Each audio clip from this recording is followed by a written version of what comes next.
and welcome to the Unspoken-LKDW. Today we're discussing discipline and is it making or is it breaking your children? Many a time when discipline is spoken about is discipline good or is it bad? Today we want to talk about its effects, how much it's impacting your children or how much it's changing your children. Dabo? I think parents don't know how important it is to actually discipline your child. I didn't say abuse, discipline now. But I'll let Jean introduce the guest today. Yeah, so before we get into the topic, I'd love to introduce our guest we have here today. Over here is Mr. Haruna Baji, and over there is Imam Usman Jah. So, Mr. Haruna Baji, can you please elaborate more on what you do and about yourself? Thank you very much, and once again, I'm very much pleased to be here on this very important program. Unspoken. I am Haruna Baji, a social worker by profession, specializing on issues of children, working with the Department of Social Welfare as the Regional Social Welfare Coordinator for West Coast Region. Yes. So over to you, Mr. Jah. Wow, bismillah ar-Rahman ar-Rahim wa sallallahu sallam ala sayyidina Muhammad wa sallam. Ñu ngi nuyu yëpp. Ousmane Jah mooy imaamu masjid Taqwa di àttekat ci Court of Appeal, Sharia Court of Appeal. Suñ jurisdiction, marriage, divorce, inheritance, and custody. Kontaan naa nag pour bokk ci programme bu am solo. Okay, so as you heard, Queen said the disciplinary methods that our parents use sometimes, like, is it good or is it bad to their kids? I think before we even go into that, I think we should let them define to us what they feel like. Yeah, because you know, exactly. Yes. As an imam, you lead people. You're someone that people look up to, and there's certain disciplinary measures that you have to put in place so that everybody is falling in line. So to you, what is discipline? Yeah, discipline mooy jubanti. ñun ci suñ jàng li ñu jox mooy yàlla bu mu defaree nit dafa parfait. True. ay environnement bi moo dunda daf day am ay virus. Virus yooyu dafa tax mu jàdda yoon bi nga xam ne xelaatam di soppeeku gisinam di soppeeku. Kooku dañ ko war a xëccaat delloo ko ci cosaan. waaye foofu sax balaa ñu fa àgg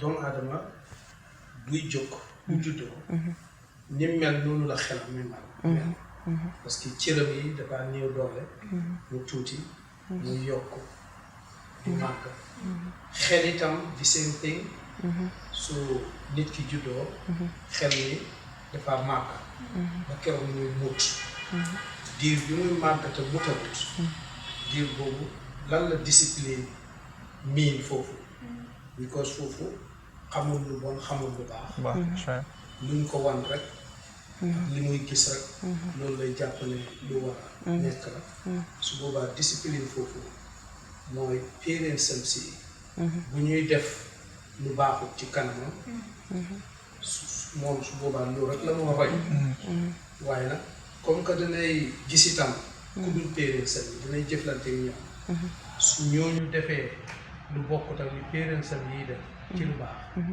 parents am yi dañ koy jubbanti even doone xelam ne mutagul parents yi dañ koy jubbanti so ñun noonu lañ jàppee discipline nit dañ ko liggéey bu parfait waaye environnement bi moo dunda dafa am impact bu muy def ci moom so loolu nag suñ ko seetaanee rek muy dem nii rek dafa dem to astray kon nag nga kile ko nga fexe ba du dem astray da nga ko discipline mooy da nga koo xëccaat mu ñëwaat mu dellu ci fi nga xam ne fa la war. Coming from somewhere where discipline isn't used as well, it makes me value it a lot more because I've seen the effects of not being disciplined enough. But at the same time, too much of anything can make you sick. If you discipline your child too much in the wrong way, it will backfire. You might think that you've disciplined your child in the right way, but you've just instilled fear into them. And without that fear, if there's not enough fear in them, if there's not enough respect, that will backfire on you as well. Your child won't respect you, and you will face the consequences. Plus, from a social work background, Yeah. The definition of discipline means the correction of the bad behavior, the abnormal behavior that the child have shown to his or her parents is what you try, that set of measures or regulations that you put in place in order for you to correct that particular behavior, so that you get the desired behavior from that particular child is what you call discipline. It's what we call discipline in actual sense. There are various forms of discipline. But before you get that, in psychology, a lot of research has been done, and then they categorize parents into 3 categories. Yes, there are 3 categories of parents that have been proven beyond that they exist. That is an authoritative parent. An authoritarian, and a permissive parent. These 3 parenting styles are very, very important. An authoritative parent is somebody, yes, we know the consequences of a particular act of a child, but in other words, one can say that's the Democrat. If you want to go into normal politics, if the authoritarian is the authoritative rather, is the Democrat who allow children to come with opinions. And they discuss to have a common solution. But the authoritarian is the one who thinks that I am the mom, I am the father. Yes, he's the dictator, one can say. I am the father, I am the mom. I know what is right and I know what is wrong. You must have to do it. Yes, at all points. The permissive parent is the one that turn a deaf eye. Whether what the child did is wrong or right, he or she doesn't care. Yes. So long, the child did whatever he or she did to him or her as a parent, I mean a permissive one, is acceptable. He has nothing that is going to do to discipline that particular child. So when you want to look at discipline, you have to look at it from these categories. And that is why you always have children, acting different in society. I feel like a lot of the time, the way children are raised are as a result of how their parents were raised. Yeah. Because if you as a parent, you were raised, let's say you were raised in such an abusive household, or you were raised in a sense that when you do something wrong, they beat you to stupor. When you grow up, I feel like and a lot of parents, I feel like a lot of people in the older generation are going through traumatic disorders from time in their childhood because of the way we used to discipline people in the past. But that depends though. Yeah, it depends, because it doesn't Depends. Sometimes they change. But sometimes it's necessary. Sometimes it's necessary, but how necessary I didn't say kill him. will it be necessary to kill your child? When I say hit your child, I don't mean punch your child or take a big wood and hit it on the head, or just hit the person to know, so that the child could know that yes, whatever I'm doing is not right, and this person is trying to correct me from that. But then know the difference: discipline and punishment, 2 different things. Say kill him there. This is why if you look at the alternative way of discipline, there is nowhere psychologists recommend spanking. Yeah, it's bad. Because the thing is, when you beat that person that you beat, you are teaching that person aggressiveness. True. You are teaching that, and that is what that person will grow up with. True. You see, there are natural consequences. There are various forms of discipline that you don't even beat. For example, if you give a toy to a child, and that child destroys that toy, you need not to lecture the child about the importance of the toy. That toy that the child destroyed is what the child needs for him or her to play with. So if he or she destroyed that toy, that means there will be no play. So if you do away from buying and replacing that particular toy, the child will have to learn. This is it. Because that means, obviously, the imam will come from a religious perspective. To look at things. Ñu sax dañ koy xoolee ci nañ ko dëgg la ci toogu bi ma toog fu ma toll dama am connexion ak religion waaye religion dafa ànd ak xel bu yàquwut xel bu yàquwut du dee uute ak religion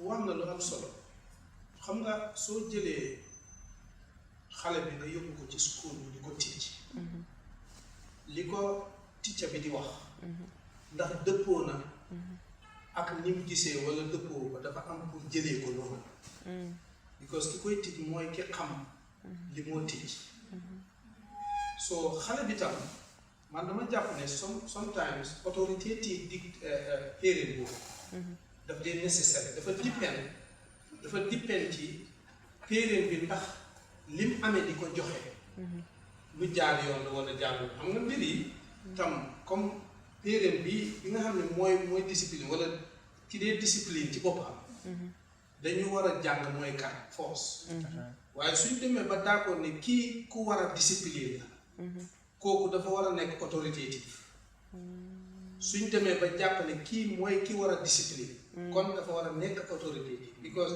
ki ngaa discipline moom xamut soo da nga am pour wan ko yoon bi ne fii rek la mën a doon amul feneen fii rek la fii nga xamee nag fii lañ dee nii dee xëy na ne doo nekk autoritative mooy su fekkee parent bi ci boppam dugul koo xam ne dafa war a discipline because nit ku ne li nga am ngay joxe su fekkee ne parent bi ci boppam amul discipline xam nga kooku parent bi ci boppam su amul discipline du mun a discipline foofu la problème yi nekk su fekkee parent bi mënut a discipline léegoo-lee sax xale bi child bi sax moo gën a am discipline ni ki parent am sometimes dafa am because moom nature yàquwut waaye parent am nature dafa yàqu kon foofu li ñu war a njëkk a investiguer mooy kan moo war a discipline suñ demee ba d'accord si su fekkee ne ki war a discipline expert la kooku dafa war a nekk autoritative waaye su fekkee is not an expert warut a nekk autoritative foofu lañ war a study bu baax Wow. So you also believe that teachers also have a great role in disciplining a child?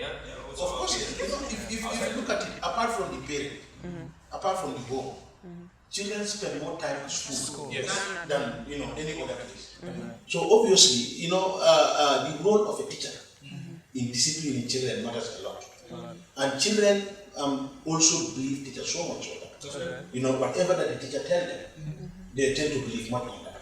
Because they see them as parents, they spend more time. If you look at the contact hours in a week, the children come in contact with teachers. In some instances, it's even more than their parents. It's even more than because when you go to school from, let's say, around 8, you close by 2. Maybe you close by 2, you come home, your father or your mom is at work. You understand? Comes at 8. By that time, you are preparing to go to bed. So, if you look at that Monday to Friday, the time that they spend at the school, it's very, very important. Then you continue this study. School, continue this study before 6 hours. See, we can be telling you that's Extra classes. Okay, nga gis foofu problème bi ñuy dund dafa doy waar ci wàllu xale dafa am ñetti institution yoo xam ne fi lañ ko discipline ci kër gi ci mbedd mi ci school waaw mooy ñetti yi nga xam ne ñoo wër xale ok biir këram wax naa ko ba pare mooy su fekkee parents yi they are well disciplined kon ñoom authority lañ te itam expert lañ ci discipline te xam nañ disciplinary methods yi yépp kon ñooñu dañoo war a autoritative kon suñ melut noonu waruñoo nekk autoritative nga ñëw ci mbedd bi lu nekk nga faa fekk mbedd bi daanaka amul kenn kuy discipline ci mbedd bi yëpp bu njëkk mbedd bi dañ daan am ñuy discipline maanaam saa yoo gisee xale boo xam ne dëgg-dëgg mu ngi def loo xam ne du noonu ñeme nga taxaw aaye ko wala nangam waaye léegi soo ne xaleel sa bët bi su ko nee mu saagalante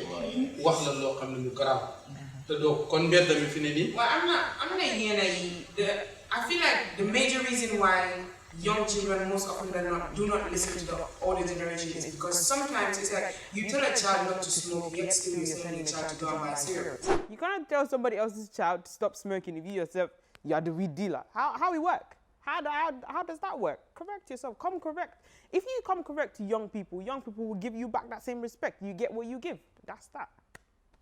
non ba àgguma foofu xëy na li ma foog ne moo tax xale bi du faale kenn ci mbedd bi loolu mu ngi ko jëlee këram parce que soo koy xale bi danga ko war a soo ko xamalee lu baax waxal ko kan nga war a déglu ne ko da nga war a respect mag da nga war a mel nii da nga war a mel nii soo ko jàngalee su ñëwee ci mbedd bi su dajee mag dina la respect soo koy wax dina la déglu su gisee itam respect bi nga xam ne mooy dox diggante yaay ba baayam ak moom ak diggante moom ak même baay jee xale bi yooyu dafa yaa ngi koo jàngal respect kon foog naa ne di nga mën a déglu nit tuuti ok mbedd bi lu ci munti xew mbedd bi dafa vulnérable too much maanaam li mu yàq dafa bari te liñ fiy gis ci luy yàq xale dafa bari fi ngay génn su fekkee sa biir kër papa du ñuy tux masalan nga gis mbedd mi nga gis kuy tux wala yamba nga gis ko ay xale yu koy tux wala nit ñoo xam ne dañuy kufantu wala dañuy sàccantu. Okay, Mom, sorry,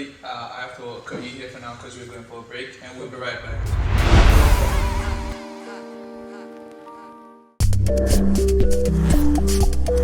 Tough Africa Global presents the new Tulip Gardens, strategically located in Jambanjeli, off the new Sikuto Jabang Highway.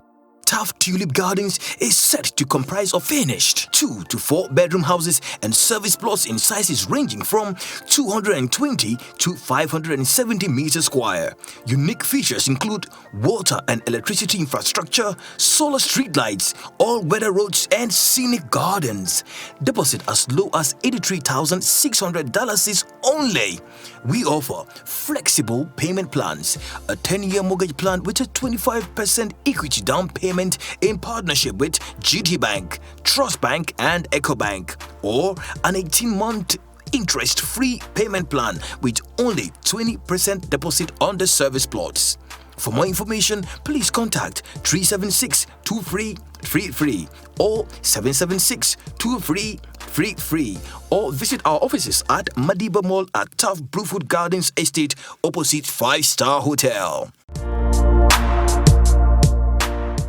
Assalamu alaikum, mbokki Gambia, mbokki Senegambia, waa Empire ma yónni ci yéen mbokki Gambia. ñu ne yéen a leen lebal ker ñu fay leen tamit moo waral nag ñu wàññi mboolem bagage bu ñu am biir Empire wàññi nañ toogu yi yëpp wàññi nañ toogu yi te toogu yi different kind of toogu lañ am ak different size ci toogu saal boo am amal nañ la toogoom cabinet boo am amal nañ la toogoom kon nag mbokki Gambia ñëw leen biir Empire ñu ñëw nag ci dining table yi dining table yi jeeg ñaa ngi nii lii mooy dining table yi jeeg ñi te dining table yi dafa àndaa ay bagaasam yoo xam ne moom lañ laa jaayaale mu àndaa ak dining bi ak ay bagaasam dining bi li lay ànda moo lii moo ànda soo buggee télé boo mun a bugga saay sam bu emamaay ba ca toppa ak beneen ba toppa ca télé boobu soo ñëwee biir Empire fii di ko am kapet boo bugga Empire ko am different size ka kapet la ñeen amal façon yi kapet boo bugga soo duggee see biir Empire danga ko am ñoo leen biir Empire loo leen bugga soo ñëwee Empire di ngeen ko fi gis price boo leen am di ngeen ko fi gis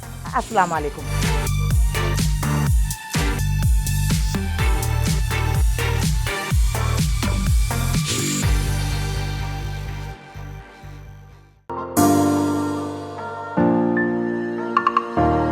The development of our Dalaba estate commenced in November 2018. Today, Dalaba comprises of over 350 affordable and quality homes with fenced and gated service plots.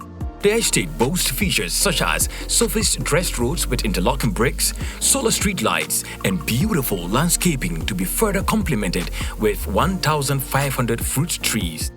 With accessibility to water and electricity, fenced service plot owners continue to develop their properties. Over 90% of the estate has been completed and handed over to their respective owners within a period of 24 months. Tough Africa Global has transformed a 20-hectare undeveloped plot into a fully functional residential estate, housing families comfortably. Tough Africa Global. Our experience is global, our focus is Africa. For information on any of our current and future developments, please call +220 776 2333 or 376 2333.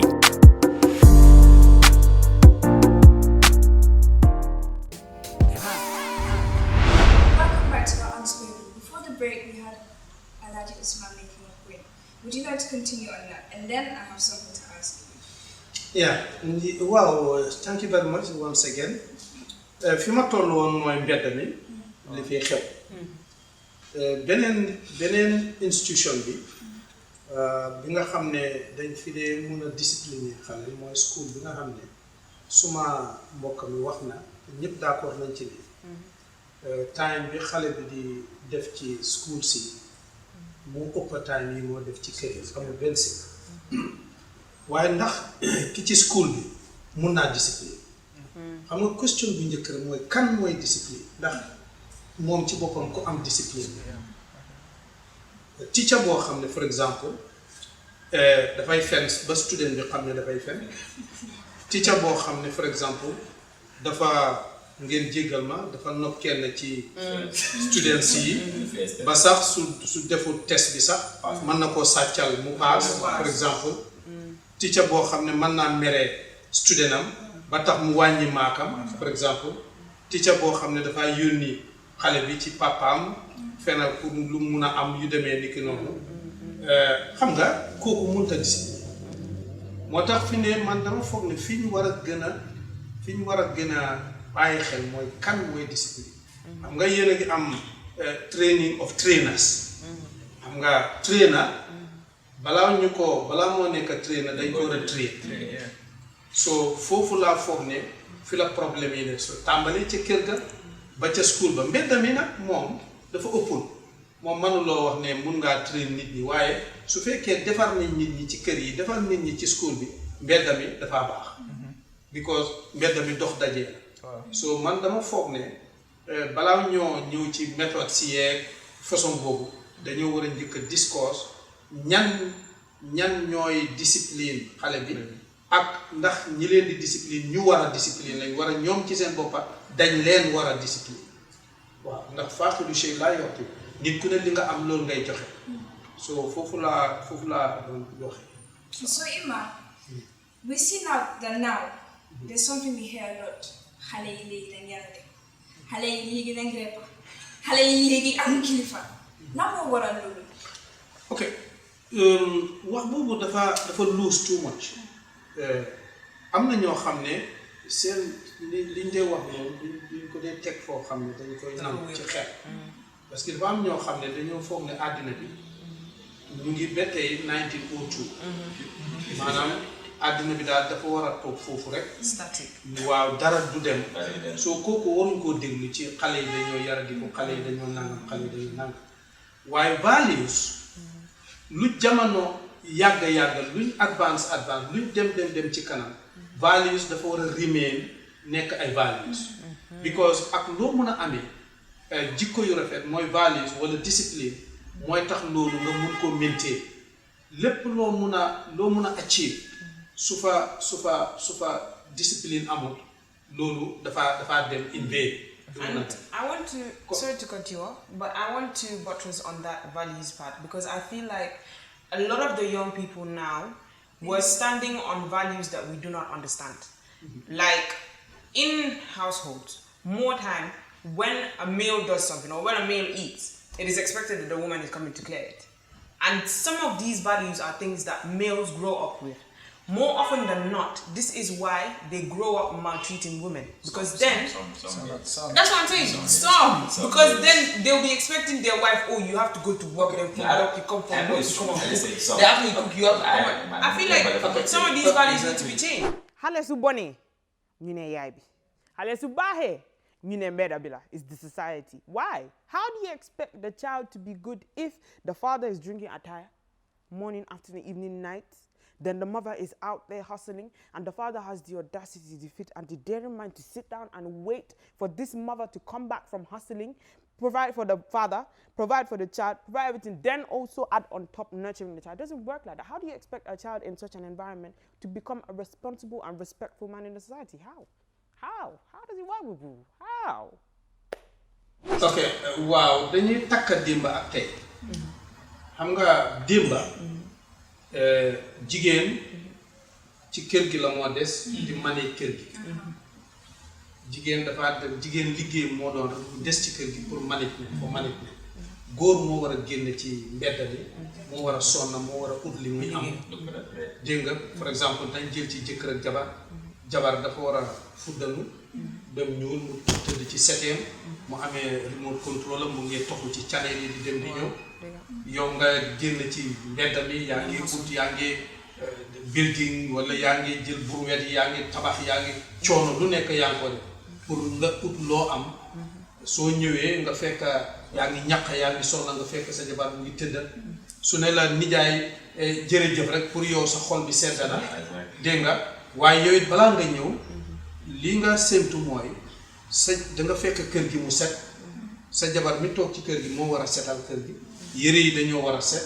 xale yi dañoo war a set lu nekk li ñu war a togga nañ ko loolu moo doon démba ñii dañuy uti ñii toog ñu manage ko léegi àddina soppeeko li àddina soppeeko mooy léegi yow góor gi bi jigéen bi ñooy génnandoor ñu toog ci benn bangi school ñu jàngandoor kenn ku ci ne struggle jàng ba am këyit yoo xam ne alal ju bari la fere foofu kon jigéen jooju soo séentoo mu toogal la ci kër gi ne moo laa manageel kër gi loolu passé nañ loolu jamono boobu dem loolu jamono boobu dem comme que léegi jamono boobu dem na nag dañoo war a modifier suñ dundin naka la ñoo modifier suñ dundin mooy dañoo war a déggoo nag léegi because suñ xëyee mun na am ne sax jigéen ji sax mooy njëkkaa génn dem liggéeyukaay te mun naa amit sax nag góor gi sax mooy njëkkaa wàcc kon fi ne dama foog ne ñaari partners yi dañoo war a toog ñu négocier naka la ñuy def pour ñu ron kër gi naka la ñoo ronee kër gi benn dañoo dugg seen bindaan wala ñu leen di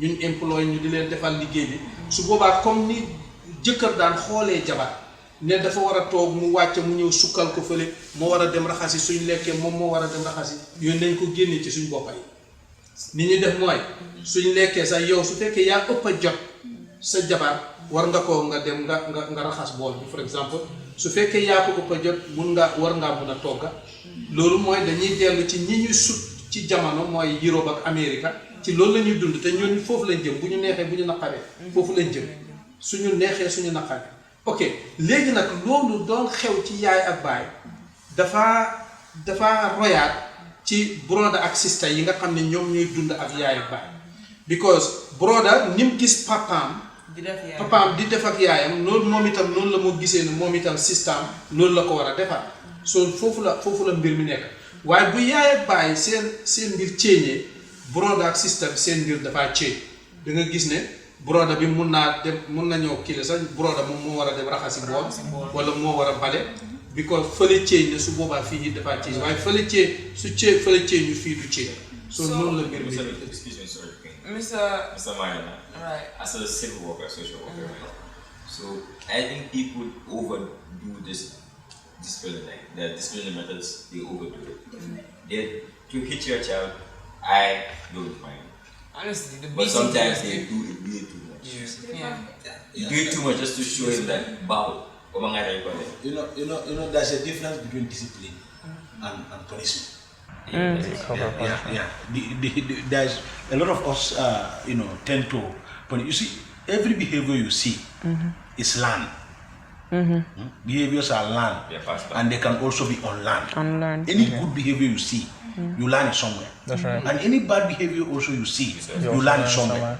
So that process of unlearning, that bad behavior, that is not welcome within the family.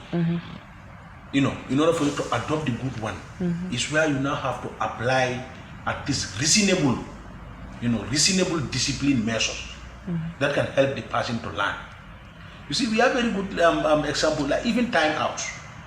You can time out your child. That's right. For example, if the child fails to do a homework given for him or her by the teacher, and then you know that child likes to watch a specific channel, in his or her free time, why can't you time out and say, okay, this particular movie used to come around this time. Now I'll remove you from the sitting room and take you to the study room. You'll stay there for 3 hours. I think when you are going to do that, don't take the child to a place where he or she will have the opportunity to play. But some parents don't stand on their word. They'll tell you. That's the problem. I just have phone you. Let's say you travel. You still fail, don't take it. You failed. You still travel. Yeah, you still travel. How much? Countless times. Question now. Seriously. About Jahan. So you see, Swahili, for children, still, if you tell your child that you are going to fail your exam, the child is going to fail. Exactly. Do you know why? Children believe that adults don't lie. Adults don't lie. So they will not put you in a position. There's some questionable children, no? Yes, if you tell them that they are going to fail, they will try all their utmost best to fail because no, but then suma yaay du wax fen So man suma passé. There's some children that would pass just to prove you wrong. Yeah. I know. For the word wrong, parents don't ever accept it. Yeah, parents are. I'm not saying all, but some parents. But I think it depends on the Yeah, wording. I'm so sorry, but we have to go for a break. See.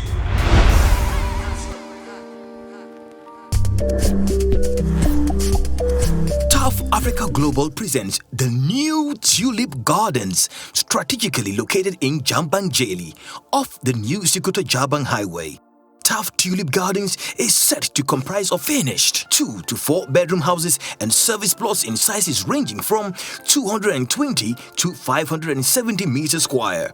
Unique features include water and electricity infrastructure, solar streetlights, all-weather roads, and scenic gardens. Deposit as low as $83,600 is only. We offer flexible payment plans, a 10-year mortgage plan with a 25% equity down payment in partnership with GT Bank, Trust Bank, and EcoBank, or an 18-month interest-free payment plan with only 20% deposit on the service plots.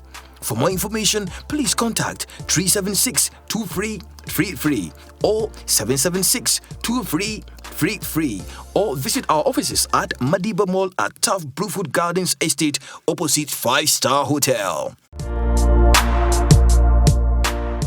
Assalamu alaikum, mbokki Gambia, mbokki Senegambia, waa Empire ma yónni ci yéen mbokki Gambia. ñu ne yéen a leen lebal ker ñu fay leen tamit moo waral nag ñu wàññi mboolem bagage bu ñu am biir Empire wàññi nañ toogu yi yëpp wàññi nañ toogu yi te toogu yi different kind of toogu lañ am ak different size ci toogu saal boo am amal nañ la toogoom cabinet boo am amal nañ la toogoom kon nag mbokki Gambia ñëw leen biir Empire ñu ñëw nag ci dining table yi dining table yi jeeg ñaa ngi nii lii mooy dining table yi jeeg ñi te dining table yi dafa àndaa ay bagaasam yoo xam ne moom lañ laa jaayaale mu àndaa ak dining bi ak ay bagaasam dining bi li lay ànda moo lii moo ànda soo buggee télé boo mun a bugga saay sam bu emamaay ba ca toppa ak beneen ba toppa ca télé boobu soo ñëwee biir Empire fii di ko am kapet boo bugga Empire ko am different size ka kapet la ñeen amal façon ngi kapet boo bugga soo duggee see biir Empire danga ko am ñoo leen biir Empire loo leen bugga soo ñëwee Empire di ngeen ko fi gis price boo leen am di ngeen ko fi gis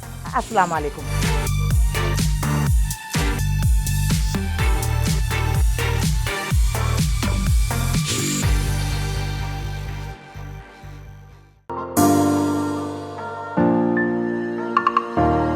The development of our Dalaba estate commenced in November 2018. Today, Dalaba comprises of over 350 affordable and quality homes with fenced and gated service plots. The estate boasts features such as surfaced dressed roads with interlocking bricks, solar street lights, and beautiful landscaping to be further complemented with 1,500 fruit trees. With accessibility to water and electricity, fenced service plot owners continue to develop their properties. Over 90% of the estate has been completed and handed over to their respective owners within a period of 24 months. Tough Africa Global has transformed a 20-hectare undeveloped plot into a fully functional residential estate, housing families comfortably. Tough Africa Global. Our experience is global, our focus is Africa. For information on any of our current and future developments, please call +220 776 2333 or 376 2333.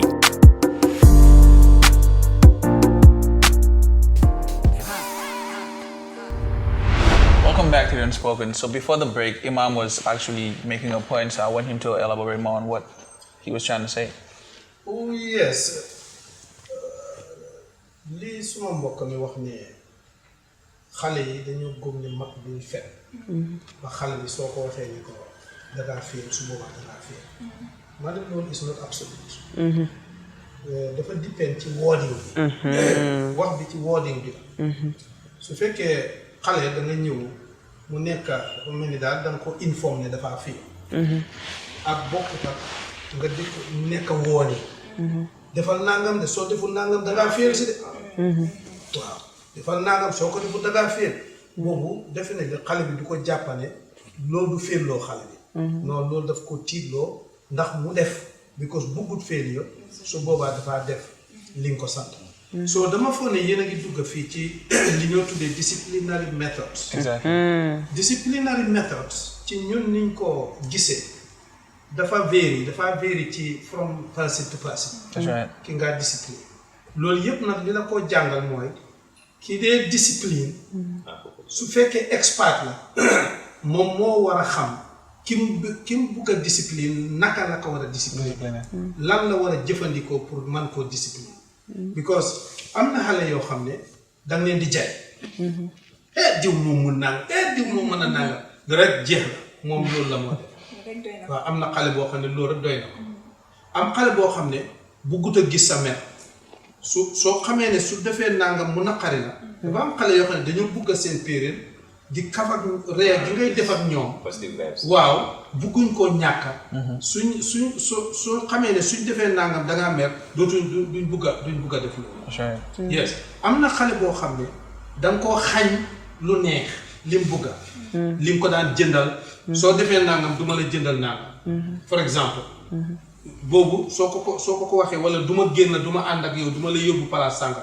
wala li ma la jëndaloon du ma la ko jëndal soo defee nangam am na xale yoo xam ne loolu moo leen di tax ñu am discipline wala ñu def li nga bëgg waaye am na xale yoo xam ne dóor bii ñuy wax nii léegoo leen daf dee necessary pour nga dóor waaye dafa depend nag to what extent dóor bi to what extent la moo doon foofu it dangaa xool kii discipline mooy kan because kii discipline war naa nekk koo xam ne ku stable mind lay doon koo xam ne dafa ànd ak xelam mi fu du tàggoog sagoom fu mu manti doon lu mer dafa du tàggoog sagoom kooku dóoram su fekkee xale boobu dóor moo ko mën a discipline parce que am na xale boo xam ne dóor a koy discipline kon xale boobu da nga koo dóor waaye dóor boobu du nekk loo xam ne daf ko wàññi dara luy njeexital ci moom waaye am na xale boo xam ne téye yar nii sax yes am na xale boo xam ne yar nii sax soo ko téyee loo ko def loo mu def ko maanaam daf ko ragal comme loolu moo ko mën a discipline kon damaa delluwaat ci di wax ni even méthodologie bi ñoo jëfandikoo pour discipline ki ko war a xam mooy kii discipline moo tax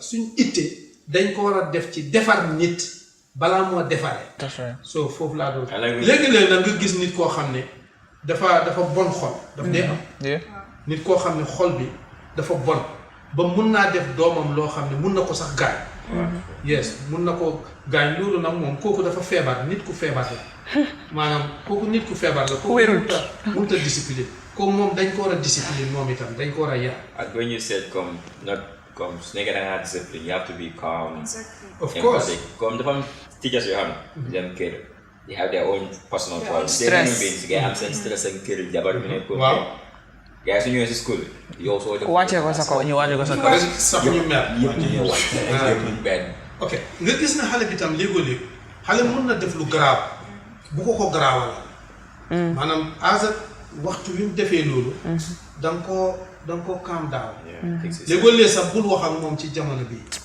toogal bàyyi ko mu lekk naan ba affaire da koo ñëw nga ne ko man nga gisoon nag yaa ngi def nangam wala man nga gisoon yaa bul di defee noonu de loolu baaxul dégg because am na xale yoo xam ne ni nga mel la ñuy coppi si waaye nga soo miinee da nga xaach yuuxu xale boobu fi ne nii dootoo ko mën a discipline ngir la xale bi daf laa ragal xale su la ragalee dëgg doo ko mën a discipline ndax daf laa daw te lu muy defi daf koo nëbbu si ragal boobu noonu sax laa bëgg a dugal because a lot of the time we see that in the Islamic what's this place called? The place where you go in the daras, the Islamic schools. There's a lot of the time we see, and I've watched documentaries upon documentaries where children are maltreated in these daras, and I have a feeling there's nothing that's being done about that because multiple time and again, children come out of those places and they come out traumatized and they come out scared of these teachers. So what stance are you taking on that? What do you think? Just understand when you said teachers, not everyone.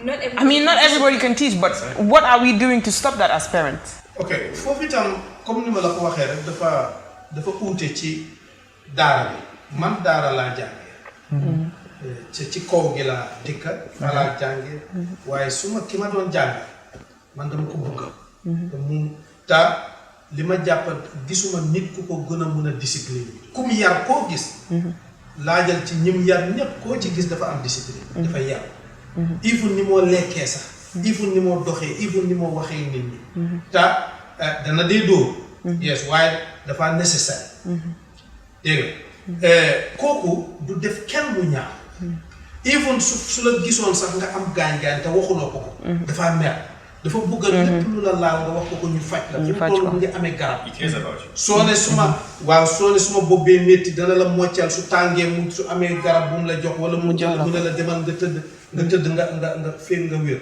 maanaam am na ñoo xam ne dañoo am discipline kon ñooy mën a discipline coow li yëpp fi mu nekk mooy kan ki ne ci daara ja woo wala ca kër ga woo wala ca school ba woo ndax ku am discipline la ku amul discipline doo mën a discipline ki ko am nag foo mën a nekk ndax ci daara ji la wala fële di nga mën a daara dëgg na nag li nga wax man observe naa ko am na yenn nit ñoo xam ne dañoo soxor wala daf dee xew soxor naturel la beneen feebar la ñoo xam ne dañ lay dóor ba gaañ la yes loolu am na ci li tax mu siiw ci daara yi mooy daara moo amoon loolu because daara mooy foo xam ne da ngay ñëw jox sa doom ji nit ki ne ko defaral ma ko doo ko fay dara moo koy dëkkal moo koy dundal moo koy defal lu nekk yow boo ko joxee sa doom rek jeexal nga ci ba keroog muy jàng ba pare nga ñëw nga jël sa doom amul dara loo ciy def dégg nga bokkut ak school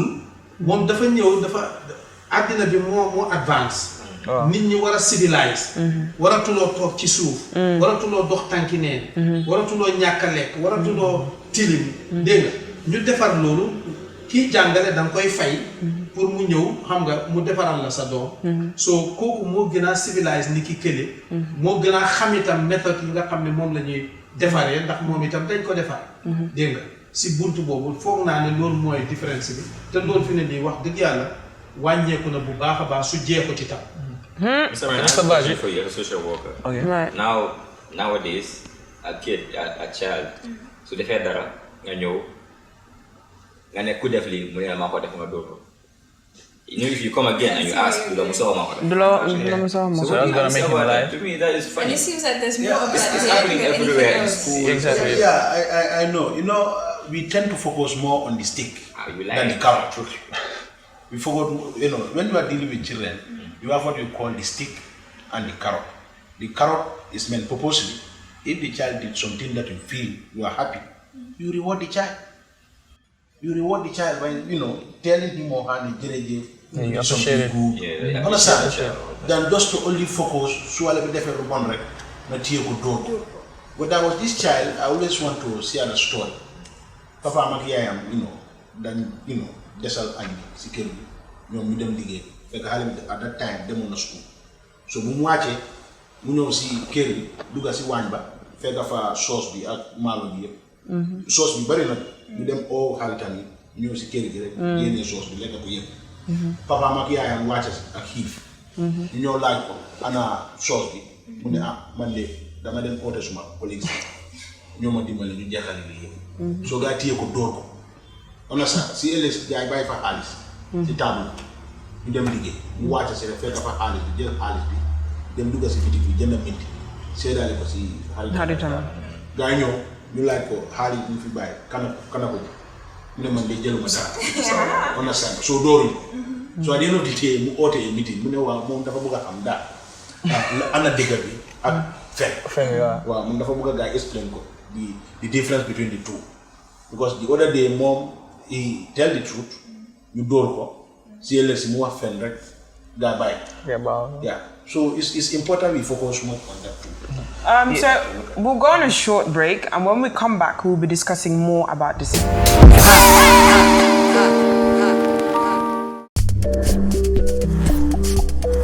Tough Africa Global presents the new Tulip Gardens, strategically located in Jambang-Jeli, off the new Sikuta-Jabang Highway.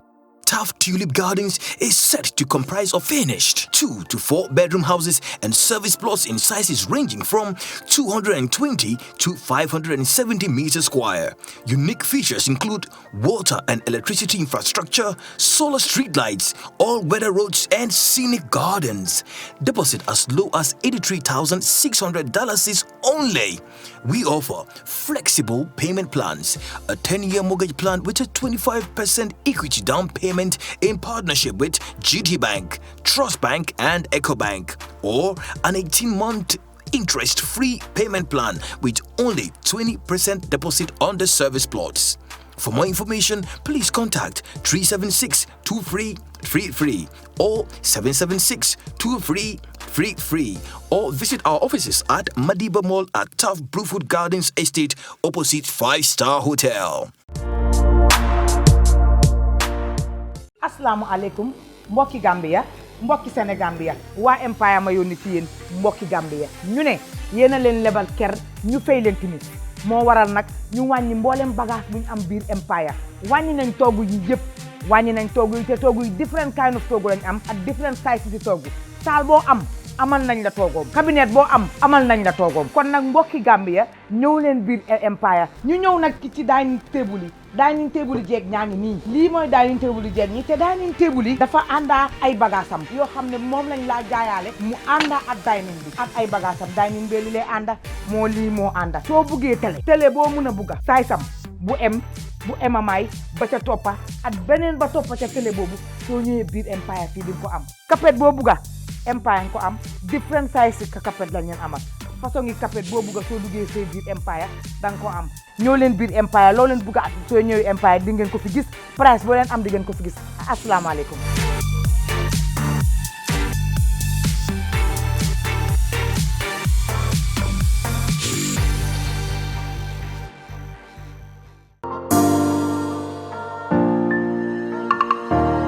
The development of our Dalaba estate commenced in November 2018. Today, Dalaba comprises of over 350 affordable and quality homes with fenced and gated service plots. The estate boasts features such as surfaced dressed roads with interlocking bricks, solar street lights, and beautiful landscaping to be further complemented with 1,500 fruit trees. With accessibility to water and electricity, fenced service plot owners continue to develop their properties. Over 90% of the estate has been completed and handed over to their respective owners within a period of 24 months. Tough Africa Global has transformed a 20-hectare undeveloped plot into a fully functional residential estate, housing families comfortably. Tough Africa Global. Our experience is global, our focus is Africa. For information on any of our current and future developments, please call +220 776 2333 or 376 2333.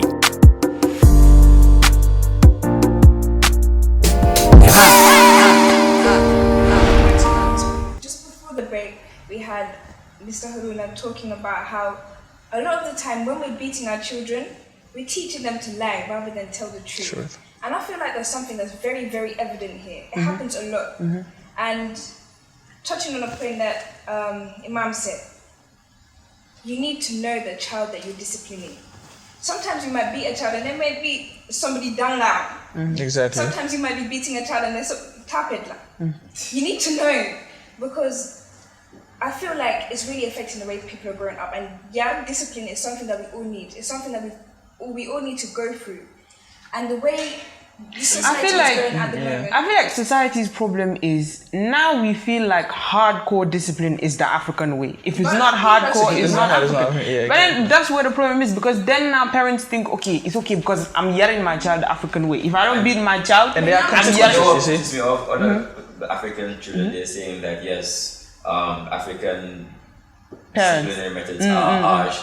Trust me, if I ask you a question that we'd rather be brought up by a white person, or nothing's wrong with a white person, but a black person, you choose a black person for sure. But they keep, I think some people are over. The connotation of African discipline with hardcore is what is destroying us. That's our problem. So, Mr. Ronabaji, overdo it. so I have a question for you. So what do you think are the consequences that we face with this bad disciplinary methods that our parents? You can't call it bad because you're not a parent. Yeah. You're not disciplined. That's why I'm asking him. Yeah, you know, you as a parent. the consequences is what we are just discussing now. Yeah. All of us must have passed, may have passed through that way of discipline. So it's going to be very difficult for me to convince you Habi? that we're still going through it impasse. That way of discipline is not the best, because you believe so long you pass through it and you are that best person you think you are. So it's normal for you to also take your child through that process. And while, like he said, the world today is different from the world yesterday or decades ago. So we need to understand our children very well. That's right. I feel like one mistake a lot of parents make with their children is they feel like the more restrictions they put on them, the less likely they'll be to actually go out and do something. But look at the mbam we used to have at my house. That mbam we used to work and we tied it up, but every chance it got to get out that door, it took it. And where is that donkey now? That's exactly the same impact it's having on your children. The tighter you tie something, the more they're going to try to escape. And once they do escape, you're not going to get them back anytime soon. The children of today are so exposed because we live in a modernized world. There are a lot of things that they will learn. Society also again is so self-centered now. Everybody you see in the street is for his or her own, business. So even if you see the child is on the wrong path, like during their time, it is this. They say it takes two people to bring up a child. So it's But a do you society. think it is It's the society that has to raise that particular child. So if that society, is doing away from those fundamental values that we are known of as a tradition to help in the upbringing of that particular child. A child may be good in Jakunda, but when he comes to Bajikunda, we are destroying the child. So at the end of the day, we are not helping. The problem is, I feel like the problem is, nowadays, certain men in this generation are too lazy. You got married to this wife, you gave birth, you did the children, and now you don't want to work, you don't want to take care of the child. I don't want to accept the word lazy. What I will accept the woman is going out to find people get into marriage, not knowing what marriage is all about. I think That's a big problem. we are not fortunate. We are not fortunate to have what we call pre-marital counseling. Before you get into marriage, not all. Before you get into marriage, you need to be guided. You need to know what You you're need getting. to know the responsibilities. And before getting that a child are as well. Even So when you are prepared, you'll be able to become a good parent. You must, being a parent, you have to show that of responsibility. I think to bring back that You'll be able society, to be a very good parent. I think to bring back that society being able to raise children, men need to step their game up. Not that they're not already stepping their game up, but they need to double up. Some men, because nowadays when you go to the market, who do you see struggling there? Women. Who do you see selling this, breaking their backs? So how do you expect society to raise these children when women are meant to raise children and women are outside struggling? You know, pour man ñun liñ jàpp mooy ñàkk discipline bi yëpp li ko waral. Parce que am naa ne programme mu ngi wàññi. Li ko waral mooy nit ñi dañu programme ko di yàlla. Coow li yëpp loolu. Programme ko yàlla dañoo jàpp ne mbir mi ñoo koy doxalaat suñu bopp. Ñun dañu liggéey yàlla moo ñu liggéey. Yàlla moo gën a xam lan moo la mun a discipline. Su fekkee da nga yàqu it yàlla moo gën a xam lan moo laa defar. Léegi nag ñu ne yàlla sa yoon nekku ci. ñun dinañ defaral suñu bopp. Waaw loolu so suñu problème yëpp lii la maanaam su ngeen ñëwoon ci point bi ngeen doon wax. mbiru marriage for exemple. Marriage yàlla mi defar. daf ñu waxal naka la. sooy ut jabar ban façon ut jabar da ngay ut jabar bu am discipline. kon dina la jural doom ju am discipline. jabar it sooy ut jëkkër da ngay ut jëkkër ju am discipline. kon doona la jural doom ju am discipline. waaye su fekkee ñun bi ñuy sëy suñ yoon nekkul ci discipline ñun man ndaw si li ma neex ci moom rek mooy taar bi. wala position bi. wala famille bi mu bokk. su fekkee yow ndaw si li la neex ci waa ji mooy ni mu soloo mooy caabi motoom bi mooy dafa siiw so loolu ngay ut noonu moo tax xale dootul mën a am discipline lu tax because li ñuy ut noonu yëpp biiru àddina la te àddina duñ ci dee suur moo tax soo mosee rek nga gis da ngay gis leneen jikko yooyu li mu wax nii suma xutba bi passé loolu laa xutba maa ngi doon xutba lu tax sëy yi di tas lu tax kër yi di yàqu ma wax ne li ko waral mooy awalan liñ la wax ne la balaa ngaa utal jabar ju am discipline suñu yoon nekkatu ci utal ju jëkkër ju am discipline suñu yoon nekkatu ci balaa ñoo sëy itam dañoo war a xam luy sëy because sëy marriage institution la boo xam ne wala turning point la boo xam ne nit balaa nga ci dugga da nga war a waxuma la da nga war a def workshop de waaye da nga ko war a laan da nga war a laan it's not a joke waaye léegi naka la ñuy sëyee mooy su Kumba ak Samba gisantee ci mbedd Facebook ñu buggante ci Facebook bi ñu buggante kenn ku ci ne wax sa péréen bi li moo njëkk a laajte borom yaayi ndaw si wala papaam li muy laajte mooy fan lay liggéey wala lan la am dégg nga fan la bokka ñan ñooy péréen sax ndax ñun ñu baax lañ su yoon nekkat su ko defee ñu taay maare bi su ko defee ñun mosuñoo gisante bokkuñ fuñ yaroo bokkuñ ay culture bokkuñ ay nangam noom san ñu xëy rek def nii roofalo su ko defee ay problème rek moo fay So how do you discipline your child? That's a Yes. question. I'm yet to get a child anyway. Okay, you have to get a child. Yeah, I'm yet to get a child, but I've been working also with Children, especially other those social on workers. institutional care, the likes of Shelter for Children. We have a Shelter for Children, and also others who are on the other orphanages. For us, our policy is beating is not the best way. Dialogue with the child. Exactly. Dialogue with the child. Understand what is the bad, but you, as Imam said, you must be the role model. That's right. The children learn from people. That's So if you say, 7 o'clock we should all go to the mosque and pray, you as a father must be the person who lead. To lead. But if not, 1 day, 2 days, you allow only the children to go and you don't go, they will not trust you. So I So think that is where bad behavior will begin to. In conclusion, we would all agree that before you discipline, you yourself need to be disciplined. And you need to understand the fundamentals of discipline. And also to the viewers at home, we are not saying that we are 100% disciplined. We're not. We all have our flaws. We all have our flaws. That's right. We're just trying to find ways to communicate with each Right, other. right. So don't think that we are acting all. Yeah, bougie and all that. So, Iman, what are your final words Right. for the viewers? What are your final words for the viewers? Like for To parents and parents. teachers. The discipline is not only Yeah, kids, that's- so yeah. Mag ak xale yi rek.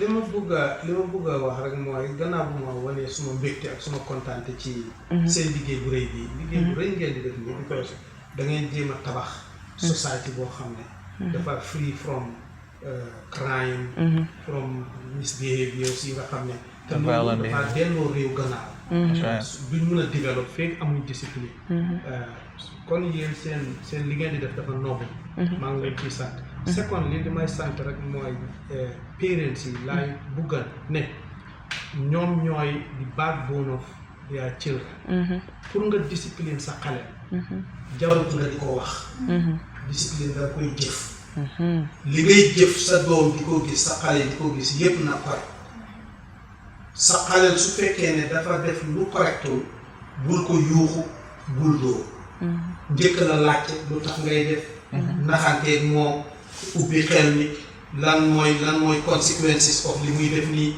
yooyu mooy lii masala naa la jox benn misaal bu gàtt bi ma nekkee xale su ma papa daf doon ataaya ma jël benn doomu suukar benn benn bu suukar su ma papa nag ba ñëpp dem mu omo ma ñëw mu ne ma gis nga sukkur bi nga jël ni mu ne ma gis nga sàcce yi nga dee gis ci dëkk bi ñu di leen dóor et yi di leen reeg di leen def naa mu ne ma fii lañu starté mu ne ma soo si starté rek noonu ngay continuer so loolu moo ma ragal loolu ma bàyyi façon wisdom yooyu loolu laa jàpp ne noonu la ñuy discipline xale.